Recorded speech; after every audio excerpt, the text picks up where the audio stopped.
আজ ছিল flight lieutenant তৌকিরের সোলো ফ্লাইট ট্রেনিং।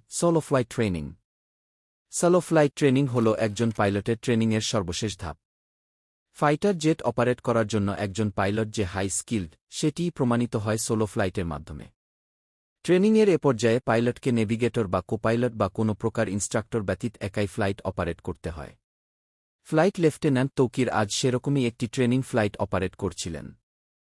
যে কোনো প্রকার ট্রেনিং ফ্লাইট সিভিলিয়ান এরিয়া থেকে দূরেই হয়ে থাকে, তবে সোলো ফ্লাইট সাধারণত আরবান এরিয়াতেই হয়ে থাকে, আর আরবান এরিয়াতে এ ধরনের সেন্সিটিভ ফ্লাইট অপারেট করার জন্য পাইলটকে যথেষ্ট কোয়ালিফাইড হতে হয়। ফ্লাইট লেফটেন্যান্ট তৌকির তেমনি একজন পাইলট।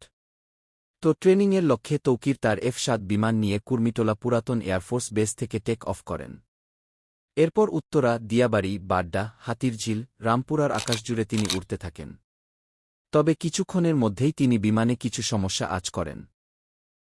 কন্ট্রোল রুমে রিপোর্ট করে জানান যে তার বিমান আকাশে ভাসছে না, মনে হচ্ছে বিমান নিচের দিকে পড়ে যাচ্ছে।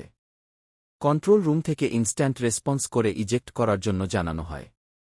কিন্তু সংশ্লিষ্ট কর্তৃপক্ষের সাথে কথা বলে যতটুকু জানা সম্ভব হয়েছে, ফ্লাইট লেফটেন্যান্ট তৌকির শেষ মুহূর্ত অবধি চেষ্টা করেছেন বিমান বাঁচানোর জন্য। তিনি বিমানটির সর্বোচ্চ ম্যাক্স স্পিড তুলে বেসের দিকে ছুটতে থাকেন। এর মধ্যেই কন্ট্রোল রুমের সাথে পাইলটের যোগাযোগ বিচ্ছিন্ন হয়ে যায়। তার ঠিক 1 থেকে 1.5 মিনিটের মধ্যেই বিমানটি নিয়ন্ত্রণ হারিয়ে উত্তরা মাইলস্টোন স্কুলে বিধ্বস্ত হয়। এখন পর্যন্ত এতটুকুই জানা গেছে। তবে বিমানের ঠিক কী ধরনের টেকনিক্যাল ফেইলিওরের জন্য এই দুর্ঘটনা ঘটল, তা কেবলমাত্র ম্যাসিভ ইনভেস্টিগেশন হলেই জানা সম্ভব।